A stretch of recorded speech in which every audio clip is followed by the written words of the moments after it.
What's up, guys? Welcome back to my channel. So we are going to go ahead and check out IGN's review for Street Fighter 6.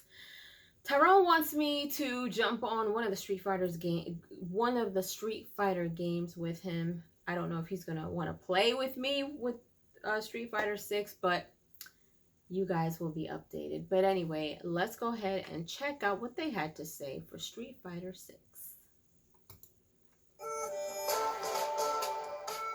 Remember when Street Fighter V came out and a lot of people were disappointed by its distinct lack of meat on its bones? Street Fighter VI is the polar opposite, complete with an excellent 18-character roster of both new and returning fighters, rendered in a killer new art style, an incredibly ambitious online battle hub that puts all other fighting game lobbies to shame, and just about everything you could ever ask for when it comes to training tools and systems to help you get better at the genre. It's a spectacularly feature-rich fighting game. Street Fighter 6 takes many swings in many different directions, and though not every blow connects, the ones that do are absolute knockouts.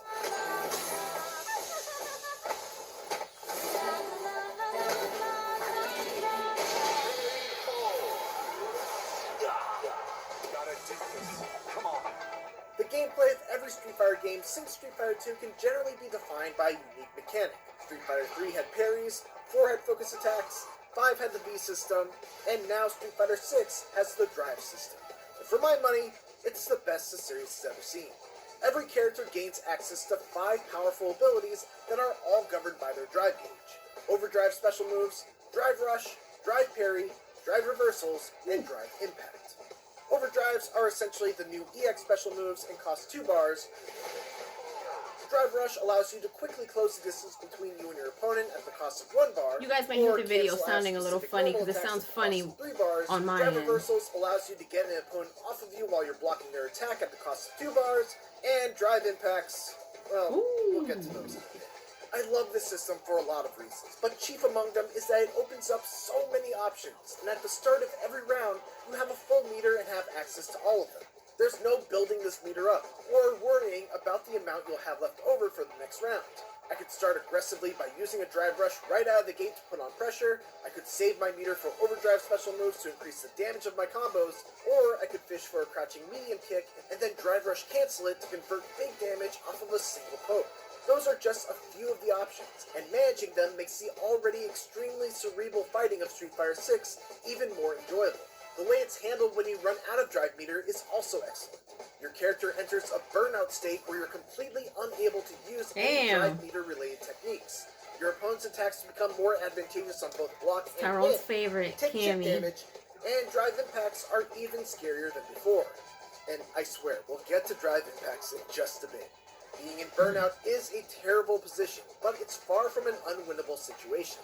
You still move at the same speed, your attacks do the same damage, you still have access to all of your super moves, and while your opponent's drive impacts are a huge threat, you know that they'll be looking to do them, which can lead to some interesting mind games on both sides. Some of the most tense and fun matches I've had in Street Fighter 6 have been when I managed to pull out a victory even while in burnout. Now, let's talk about drive impact, because I have a feeling that for a lot of people, whether or not they enjoy Street Fighter 6 is largely going to come down to their feelings on this one move. Drive Impact only costs 1 bar of drive meter to use. It has super armor that can absorb up to 2 hits, and if it hits while your opponent is in the middle of their own attack, they will be knocked into a crumpled state, giving you a full combo.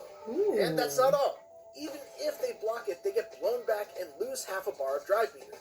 And if they get backed into the corner, you get to follow it up with a combo. That's not all either. Remember how I said that it's even more scary when you're in burnout? Well, if you block a drive impact close to the wall, you get stunned, and you'll eat a full combo in the corner, even though you block their attack. It's one of the most powerful universal mechanics I've ever seen in a fighting game. And if you don't respect it, you will get crushed by it. And yet, I love drive impacts, because they're tuned so that they're just reactable enough to be defended against if you're looking out for them, but also still fast enough to catch you by surprise if you're not. All you have to do is drive impact them right back. You'll absorb their attack, hit with yours, and now the roles have been reversed so that you get the opportunity for a full combo. Countering drive impacts is just so incredibly satisfying, especially when it's the key to you turning the tables around and winning a tight round. Damn.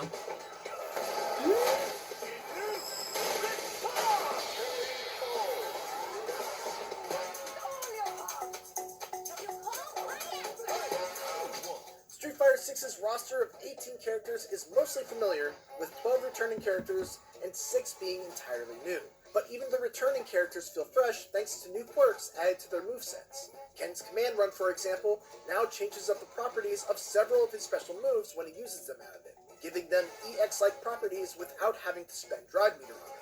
Cammy can now charge her special moves and give them V-trigger-like qualities. And DJ has a ton of new feints that make him an extremely tricky character to use and play against. The New Blood, meanwhile, are some of the best additions Street Fighter has seen. Kimberly is a clear standout, with a ninja-inspired moveset that has her closing the distance with quick teleports, pile driving you into the ground with Izuna drop like air throws, and mixing you up with tricky leaps from half a screen away. Jamie, meanwhile, is a drunken melee powerhouse who is able to buff himself by taking swigs of his flask. And once he takes 4 drinks, pretty much all of his moves become extremely dangerous, with multi-hitting attacks that left me totally clueless on when it was actually my turn to fight back, forcing me basically to lab against him in training mode.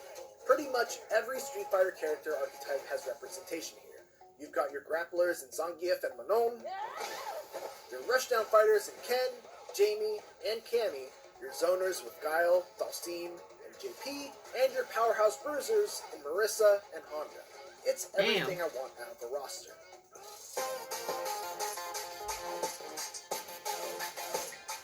World Tour is an ambitious single-player mode, and while it is a big step up from Street Fighter V's attempt at a cinematic story mode, and anything else Street Fighter has done before, it's certainly the weakest part of Street Fighter 6. It's at least a great idea. It's a surprisingly enormous RPG that allows you to take a created character into the world of Street Fighter, interacting with the playable roster by becoming their disciple and learning their moves, and then building them up from scratch by leveling up, equipping various types of stat-altering gear, and selecting powerful skills. It also does a good job of teaching new players the fundamentals of Street Fighter 6 by including lessons as side quests, with steadily increasing difficulty over the course of about 20 hours.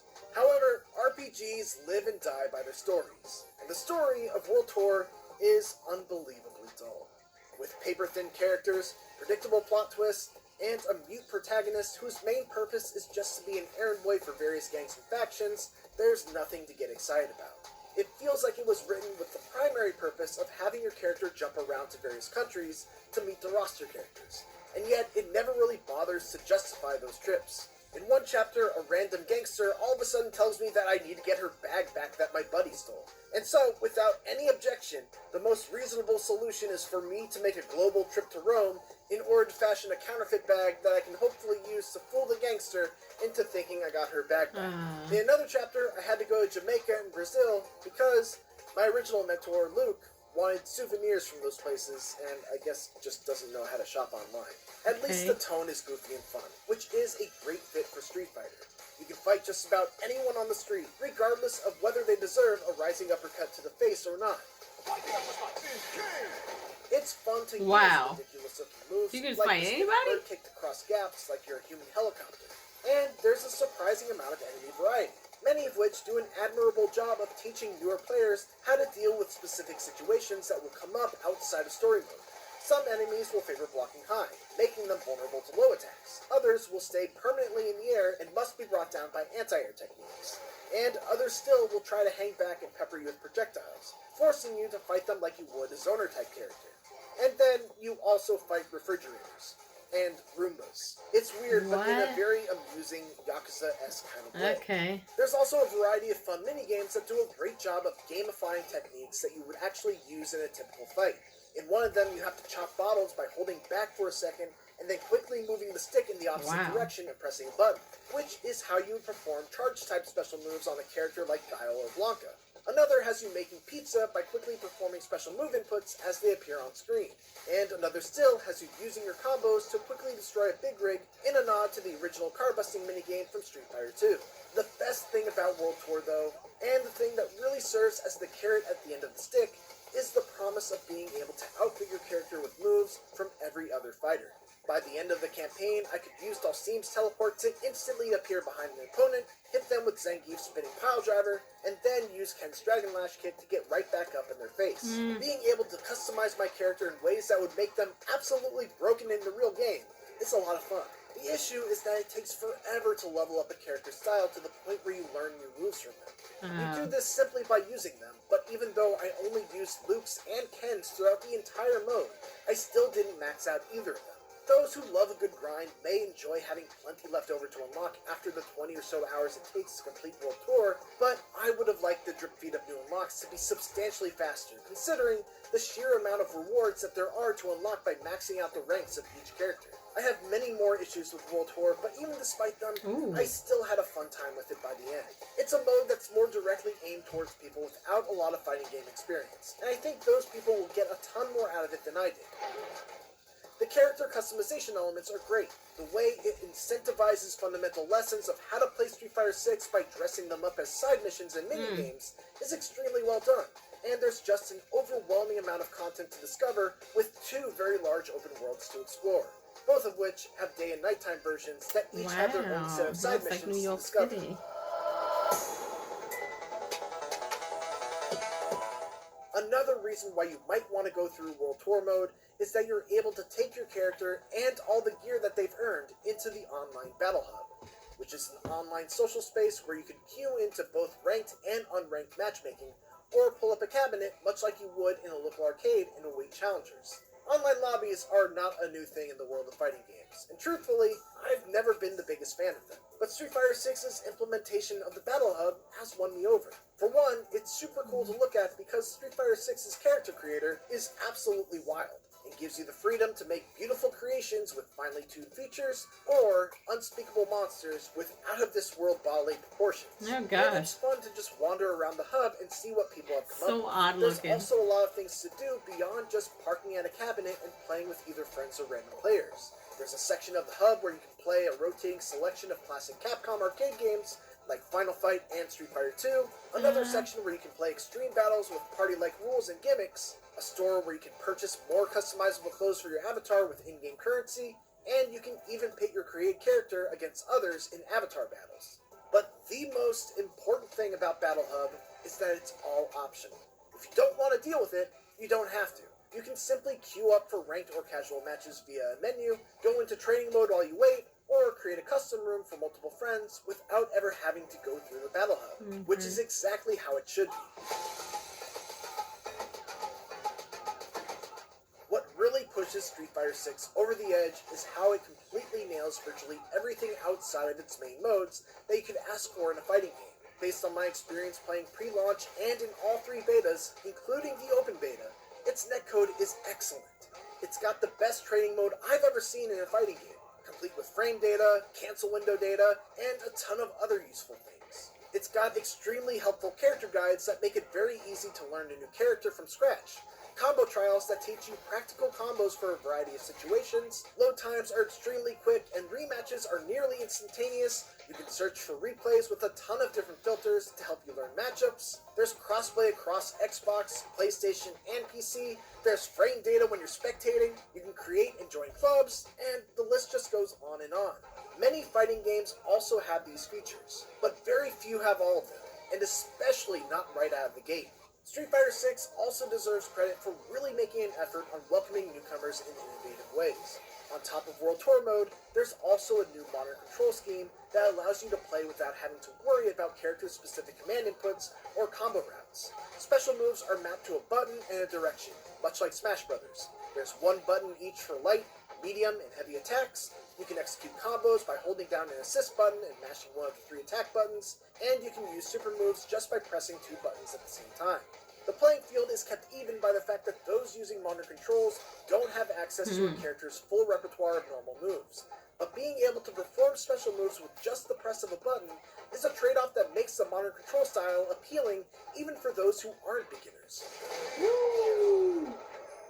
And for those who just want to hold forward and mash on one button to execute special moves and combos, there's also a new dynamic control scheme that's only usable offline and essentially lets the AI choose the attacks for you.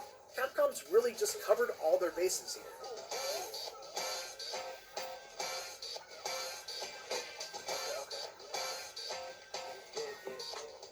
Fighter games are always benchmark moments for the 2D fighting game genre, but Street Fighter 6 feels extra special.